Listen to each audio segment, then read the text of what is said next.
Osta bere dinotxuet eskerrik asko. Eskerrik asko gure kanpainaren alde egotearren. Yo sí quería agradecer muy especialmente a todos y todas, a las 5 personas que habéis puesto, los 5 profesionales de la información, que dais la cara, así físicamente, y a todos los que nos acompañáis aquí en una campaña que creo que merece la pena y que merece la pena también despertar conciencias dormidas, denunciar situaciones injustas y, en definitiva, trabajar todos conjuntamente, cada uno desde su ámbito, pues por una sociedad mejor, más justa, más inclusiva y más igualitaria, ¿no?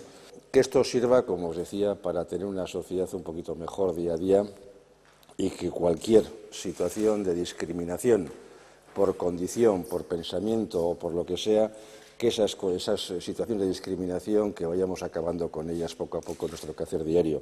Eskerrik asko osta bere, gogaz egotearren eta gure asmoa da azken finean diskriminazio guztiak gure bizitzatik kentzea.